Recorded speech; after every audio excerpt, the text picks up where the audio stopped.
gendeng juga, masa minta 500 miliar? Itu BUMN juga, itu sama aja udah dapat Pertamina nggak mau kerja lagi, tidur 10 tahun jadi ular sanca, ular piton. Saya bilang ini lagi mau tawar lagi. Saya pikir nggak masuk akal kalau gitu kelola seperti itu. Jadi persoalannya kalau saya jadi dirut, ribut, kadrun mau demo, mau bikin gaduh lagi republik ini gitu. Tentu kita lagi ubah juga, sekarang kita kerjakan tentu transparansi. Hampir semua berita lelang ada di website. Soal mereka mainkan di dalam masih terjadi. Kemudian BUMN itu dibubarkan sebetulnya. Kita harus membangun semacam Temasek, semacam Indonesia Incorporation. Dia ganti direktur pun bisa tanpa kasih tahu saya. Saya sempat marah-marah juga. Jadi direksi semua mainnya yang penting lobbynya ke menteri. Karena yang menentukan menteri. Komisaris pun rata-rata kan titipan dari kementerian-kementerian. Saya potong jalur birokrasi mereka. Pertamina itu dulu naik pangkat itu mesti pakai kayak pangkat PLN itu Pertamina reference level gitu. Jadi orang mesti kerja sampai SVP itu bisa 20-an tahun ke atas. Saya potong semua mesti lelang terbuka. Orang yang dicopot misalnya dari jabatan direktur utama anak perusahaan, misalnya gaji 100 juta lebih, masa dicopot gaji masih sama? Alasannya dia sudah orang lama. Ya harusnya kan gaji mengikuti jabatan Anda. Tapi mereka bikin gaji pokoknya gede-gede semua. Jadi bayangin orang kerja sekian tahun bisa gaji pokok 75 juta, dicopot nggak ada kerjaan pun dibayar segitu. Dikasih jabatan gila aja nih. Terus alasan bisa dituntut. Nah itu yang kita lagi ubah sistem itu. Ya menjawab ini ya mengenai Pak Ahok sebagai komisaris utama, tentunya itu adalah urusan internalnya di Pertamina. Gitu. Kita memberikan ruang-ruang bagi komisaris dan direksi untuk melakukan komunikasi. Jadi kita sih tetap minta mereka untuk komunikasi dengan baik antara komisaris dan direksi lah.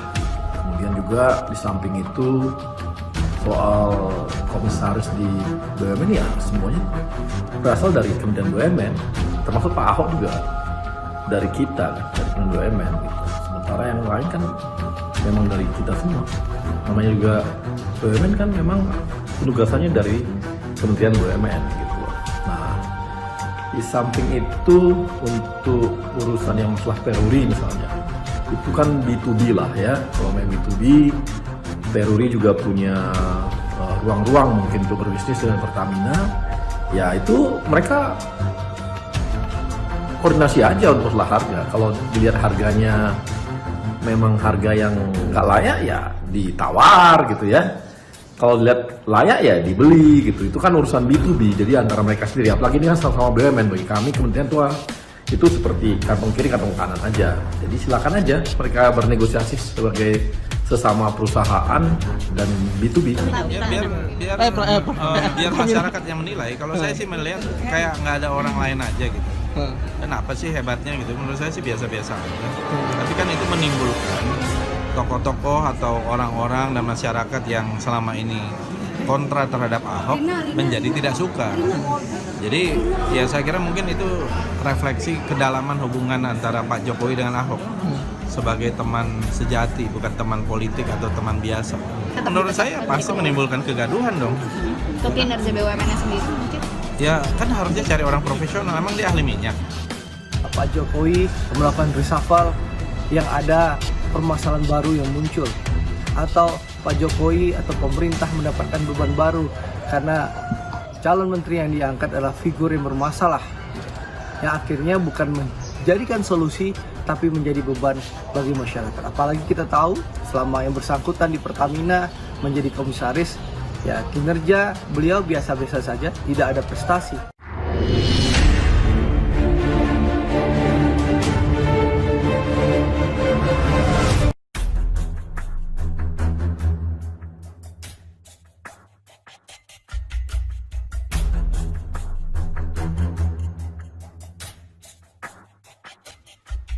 Dimanapun ada Ahok, pasti ribut. Pertamina rugi, sumber waras kacau. Dia butuh panggung, tapi banyak bacot.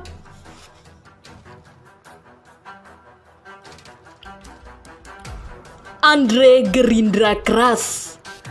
Pak Ahok, jangan kebanyakan bacot. Emang Anda Superman? Glora.co. Anggota Komisi Fraksi Gerindra, Andre Rosiade, mendesak Presiden Joko Widodo untuk mencopot Komisaris Utama Pertamina Basuki Cahayapurnama atau Ahok lantaran menyerang direksi Pertamina yang hanya membuat kegaduhan. Ia menilai Ahok sedang mencari perhatian dengan menyerang direksi Pertamina dan serangan tersebut tanpa dasar. Baruri minta duit 500M ke Pertamina. Ahok bertaring. Baruri dikatakan ular. Statement Pak Ahok ini membuat gaduh dan cenderung tanpa dasar. Saya paham Pak Ahok butuh panggung, tapi tolong jangan menimbulkan citra negatif untuk Pertamina. Jangan kebanyakan bacot, apalagi Pak Ahok orang dalam Pertamina. Katanya kepada wartawan Rabu 16 September 2020. Pertamina suka ngutang, Ahok emosi, otaknya minjem duit terus. Ia pun merinci beberapa pernyataan Ahok yang dinilainya tanpa dasar. Seperti mengatakan bahwa Pertamina lebih suka beli blok migas di luar negeri daripada eksplorasi dalam negeri. Faktanya, banyak eksplorasi dalam negeri yang telah dilakukan Pertamina. Statement Pak Ahok ini tidak benar. Dalam data yang kami miliki, dalam rangka menambah produksi di hulu, pada tahun 2019 Pertamina melakukan pengeboran sekitar 240 sumur eksplorasi dan eksploitasi dengan 800 workover. Lebih dari 60% investasi di Pertamina adalah untuk hulu migas. Bahkan, untuk menambah cadangan, sepanjang tahun 2019, Pertamina melakukan studi seismik di 35 cekungan dengan panjang 31.114 km. Studi seismik yang dilakukan Pertamina ini merupakan studi seismik terpanjang di Asia Tenggara dalam waktu 10 tahun terakhir, paparnya.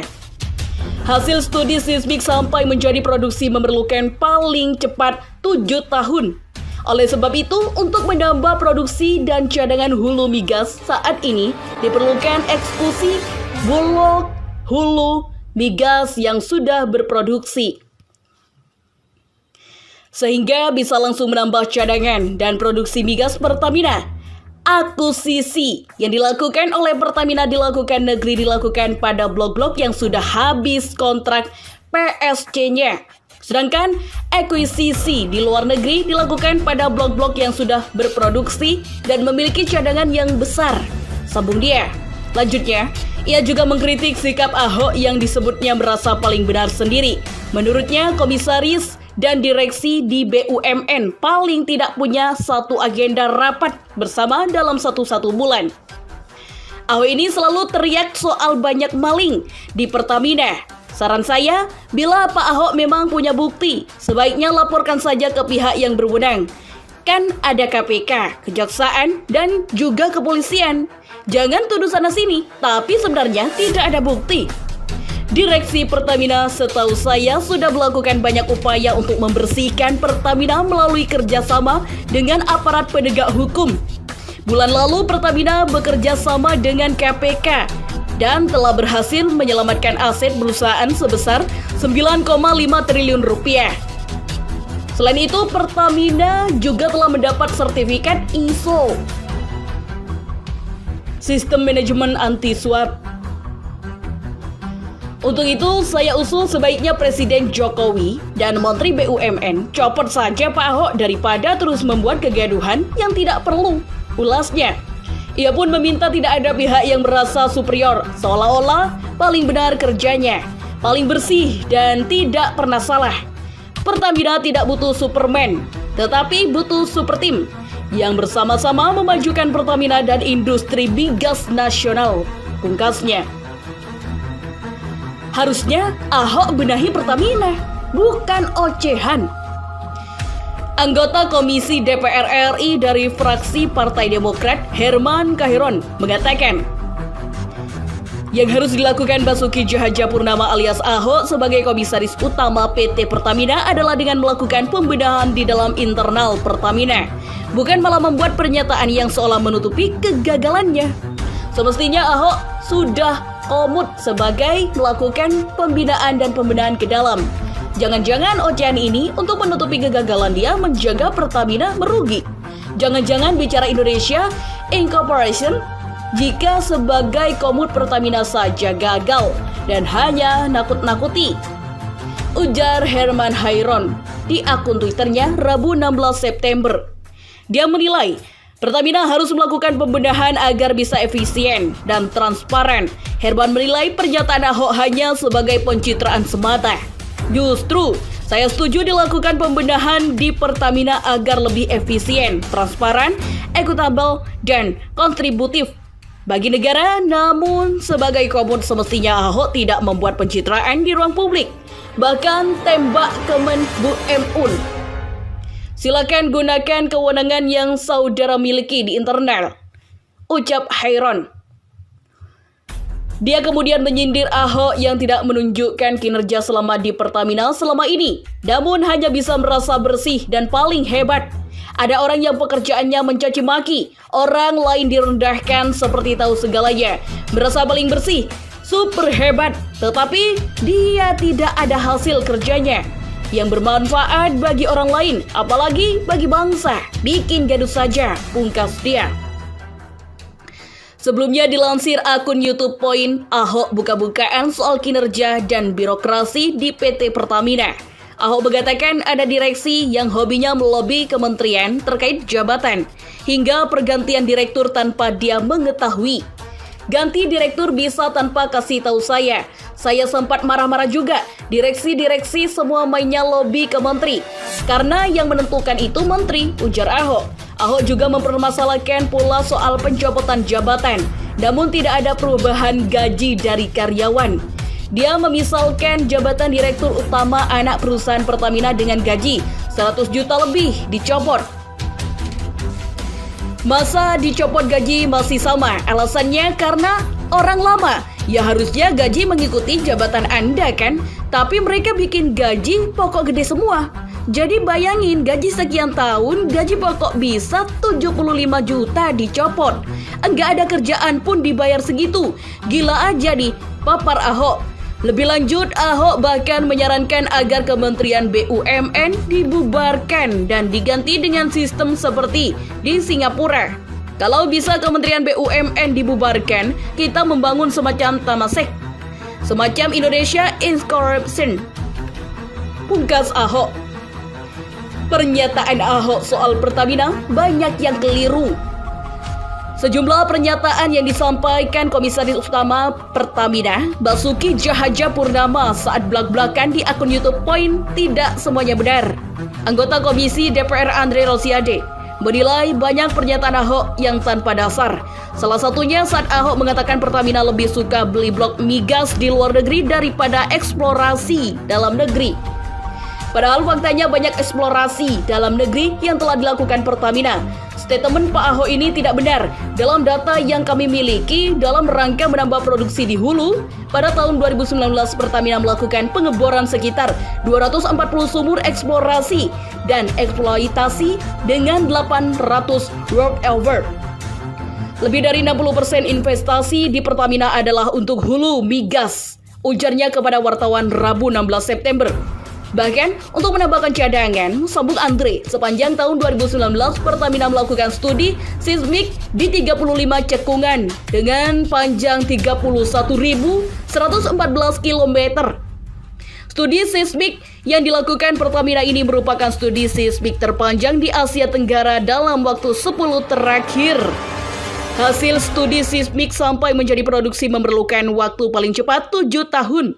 Oleh sebab itu, untuk menambah produksi dan cadangan hulu migas saat ini diperlukan akuisisi blok hulu migas yang sudah berproduksi, sehingga bisa langsung menambah cadangan dan produksi migas Pertamina. Akuisisi yang dilakukan oleh Pertamina di dalam negeri dilakukan pada blok-blok yang sudah habis kontrak PSC-nya. Sedangkan akuisisi di luar negeri dilakukan pada blok-blok yang sudah berproduksi dan memiliki cadangan yang besar. Selain soal eksplorasi blok migas, Ahok juga mengatakan bahwa Pertamina tidak pernah melakukan pembangunan kilang. Menurut Andre, statement ini juga tidak benar dan tanpa data. Di tahun 2019, Pertamina membangun beberapa kilang. Selama menjabat sebagai komisaris utama Pertamina, sudah berapa kali sih Pak Ahok melakukan kunjungan ke kilang-kilang Pertamina? Setahu saya Pertamina telah membangun kilang langit biru di Lacap tahun 2015 sampai 2019, ujarnya. Wasekjen Gerindra ini mengurai bahwa kilang tersebut sudah mulai beroperasi Juli 2019 dan menambah produksi Pertamax, sehingga mengurangi impor BBM. Selain itu, ada kilang RDMP Balikpapan sudah dimulai dibangun sejak April 2019 dan akan selesai pada tahun 2023. Sehingga artinya nanti kapasitas produksi kilang Balikpapan menjadi 360.000. Ada juga kilang petrokimia di TPPI yang sudah dimulai dibangun sejak tahun 2019 dan akan selesai di tahun 2022. Lalu soal statement Ahok yang mengatakan bahwa Pertashop atau program SPBU Mini tidak jalan, Andre menambahkan bahwa berdasarkan data yang dimiliki sejak diluncurkan pada Februari 2020 sampai dengan saat ini sudah terbangun sekitar 500 Pertashop untuk melayani masyarakat dengan kerjasama bersama pihak swasta maupun BUMDes. Sampai dengan akhir 2020 ditargetkan akan terbangun 4.300 Pertashop di seluruh Indonesia. Data soal Pertashop aja Pak Ahok bisa keliru, padahal data tersebut selalu diupdate. Saya jadi bertanya-tanya siapa sebenarnya yang bisikin Pak Ahok agar Pertamina gaduh terus, tegasnya. Andre juga mengkritik sikap Ahok yang merasa dirinya paling benar sendiri. Menurut Andre, hal ini tidak elok. Komisaris dan direksi di BUMN paling tidak punya satu agenda. Rapat bersama dalam 1 bulan dalam kasus Pertamina. Rapat bersama ini bahkan dilakukan seminggu sekali setiap hari Kamis. Seharusnya Ahok mengoptimalkan rapat tersebut dan jangan merasa superior seolah-olah paling benar kinerjanya, paling bersih dan tidak pernah salah. Padahal Pertamina tidak butuh Superman, tetapi butuh super team yang bersama-sama memajukan Pertamina dan industri migas nasional. Ahok ini selalu berteriak soal banyak maling di Pertamina. Saran saya, bila Pak Ahok memang punya bukti, sebaiknya laporkan saja ke pihak yang berwenang. Kan ada KPK, Kejaksaan, dan juga kepolisian. Jangan tuduh sana-sini, tapi sebenarnya tidak ada bukti, tutupnya.